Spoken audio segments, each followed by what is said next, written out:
फिलहाल सारे कोचिंग संस्थान से और पुलिस प्रशासन से डिमांड है कि इस पर त्वरित कार्रवाई की जाए और जो भी इसमें दोषी हैं उनको हिरासत में लिया जाए। सबसे पहले तो ये किया जाए, उसके बाद कोचिंग संस्थानों से हमारी मांग है कि आर्थिक तौर पर जो छात्र एक्सपायर हुए हैं उनके परिवार को एक आर्थिक सहायता पहुँचाए। ये सबसे बड़ी मांग है हमारे कोचिंग संस्थान से। तो ये सबसे बड़ी मांग है कोचिंग संस्थान से और पुलिस प्रशासन से भी मांग है किसी भी तथ्य को छिपाने का प्रयास ना करें, नहीं तो यहाँ से लेके हम लोग सुप्रीम कोर्ट और जंतर मंतर तक धरना देने के लिए हम लोग तैयार हैं। अगर प्रशासन ऐसा सोच रही कि हम लोग पीछे हट जाएंगे तो हम लोग पीछे हटने वालों में से नहीं है। रिपोर्ट के कितने दिन बाद धरना आगे बढ़ाएंगे? क्या रिपोर्ट के कितने दिन बाद धरना आगे बढ़ाएंगे? रिपोर्ट जैसा आती है, यदि कल रिपोर्ट आ जाती है, अगर रिपोर्ट हम लोगों के फेवर में नहीं होता है, ऐसा हम लोगों को प्रतीत होता है कि यह रिपोर्ट झूठा है, फेक है, तो हम लोग उसके अगले दिन ही जो है प्लान तैयार करना शुरू कर देंगे। इसमें किसी की गिरफ्तारी भी की गई है अज्ञात लोगों? अभी तक किसी की गिरफ्तारी नहीं हुई है, जबकि मर्डर हुए 10 दिन से ज्यादा हो चुके हैं, अभी तक किसी की गिरफ्तारी नहीं हुई है। जिस संस्थान में पढ़ाई कर रहे थे उनके बारे में कुछ उन्होंने कुछ नोटिस जारी किया? हाँ, जिन कोचिंग संस्थान में वो मेंटरशिप में थे, वो कोचिंग संस्थान का फोन आया था, वो हेल्प के लिए पूरी तरह से तैयार हैं, उनका यह आश्वासन उन्होंने दिया है। लेकिन मेरा उनसे सिर्फ इतना मांग है कि वो आर्थिक मदद भी उसके परिवार को करें, क्योंकि उसके परिवार की आर्थिक स्थिति भी कमजोर है। तो हम लोग ऐसा चाहते हैं कि उसके परिवार को संतावना सिर्फ ना देते हुए उनको आर्थिक मदद भी करें, ताकि उनके परिवार दुख की घड़ी में कुछ उनको सपोर्ट मिल सके। अभी इस अगर जो ये आज समापन के आगे कार्यक्रम क्या है, आगे का प्लान क्या है? देखिए, आगे का ये है कि हम लोग पहले पोस्टमार्टम रिपोर्ट का इंतज़ार करेंगे। जब पोस्टमार्टम रिपोर्ट आएगी उसके बाद स्टडी करने के बाद हम लोग आगे की कार्रवाई तय करेंगे कि पोस्टमार्टम रिपोर्ट क्या कहती है। और अगर पोस्टमार्टम रिपोर्ट में हमें जो है जानकारी मिली कि किसी भी तरीके की लापरवाही पुलिस की ओर से हुई है या दीपक की हत्या हुई है, तो हम अगले 24 घंटे में अपने आंदोलन की रणनीति तैयार करके फिर से इसी नेहरू विहार में, फिर से इसी जो है बत्रा चौक पर हम लोग फिर से इकट्ठा होंगे। जी, किसी की गिरफ्तारी भी हुई है? नहीं, अभी तक जो जानकारी है उसके हिसाब से किसी की गिरफ्तारी नहीं हुई है। पुलिस का मानना है कि यह आत्महत्या का मामला है, लेकिन परिवारजनों को अंदेशा है कि आत्महत्या नहीं, यह हत्या का मामला है। तो हम लोग जब तक पोस्टमार्टम रिपोर्ट नहीं आ जाती है तब तक इंतजार करेंगे और उसके बाद आंदोलन शुरू करेंगे। जी, क्या मांगे हैं आप लोग?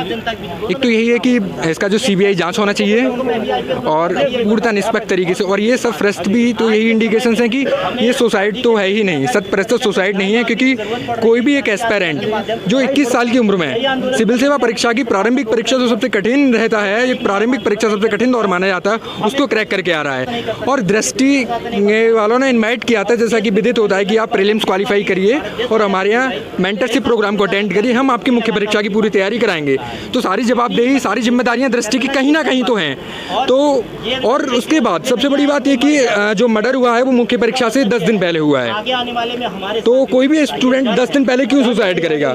मान के चला जाए कि अगर सुसाइड करने का प्लान भी आता है तो मेंस के बाद आ सकता है दिमाग में, और ये तो हो ही नहीं सकता, क्योंकि फर्स्ट अटेम्प्ट में क्रैक करने के बाद कोई भी ये बच्चा सोच भी नहीं सकता कि इस तरीके का इंसिडेंट हो जाए। और दूसरा, आप ये फोटो देखिए, जो मर्डर का जो फोटो है, फाइल फोटो जो है, उसमें आप देखिए, आपको इंडिकेशन खुद मिलेगा, क्योंकि उसमें जो बॉडी को टांगा गया है उसके बाद उसकी बॉडी को पहचानना भी मुश्किल हो रहा है, तेज आप डाल दिया पूरा इस तरीके से।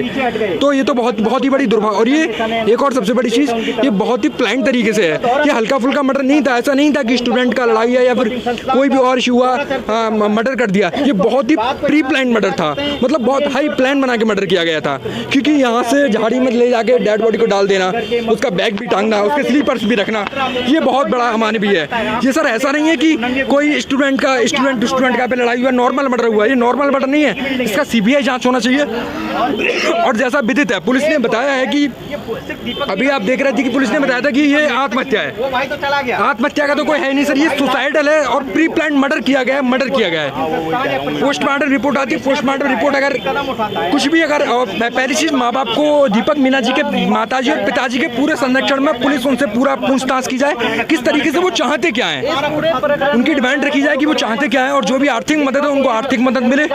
और दृष्टि मेंटरशिप प्रोग्राम जैसे अस्मिता प्रोग्राम के वो स्टूडेंट थे तो विकास सर उनके परिवार से जाके मिले, और जो भी अभी मैं देख रहा था वीडियो कॉल पे बात हो रही थी तो कहाँ पर तो वो बात करने की भी इस्तेमाल में नहीं थे। तो सर ये बहुत मुश्किल हो जाता है कि गाँव से बच्चे, छोटे छोटे शहरों से बच्चे निकल के आते हैं और सिविल सेवा परीक्षा पास करते हैं, और जैसे प्रीलिम्स का पास करते हैं ये बहुत बड़ी अनहोनी हो जाती है। सर हमारी पूरी जवानी निकल जाती है सिविल सर्विसेज की तैयारी में, प्रीलिम्स क्वालिफाई करने में हमें 6-6 साल लग जाते हैं। ये बहुत बड़ी हमारी भी दुर्भाग्यपूर्ण है, ये हमारी आत्मगिलानी है ये सभी। यहाँ से वहाँ तक आप देखेंगे कोई भी किसी भी लाइब्रेरी में, चाहे SSC एस्पिरेंट हो, चाहे IBPS एस्पिरेंट हो, चाहे कोई भी एस्पिरेंट, सब लोग यहाँ खड़े कैंडल मार्च निकाले, सभी की संवेदना है। और सब गली गली का स्टूडेंट से लेके आप किसी से भी पूछ लीजिए, हर बच्चा जानता है यहाँ से लेके और 3 किलोमीटर के दायरे तक कि ये सुसाइड नहीं था, ये 100% मर्डर था, फुली प्लान। बस यही कहना चाहूँगा सर, ये इसकी जांचो, CBI जांचो, और परिवार को उसको सांत्वना देने के लिए कोचिंग वाली जो फैकल्टी जिस तरीके से अपनी जिम्मेदारियां दिखाते हैं कि प्रीलिम्स क्वालिफाई करिए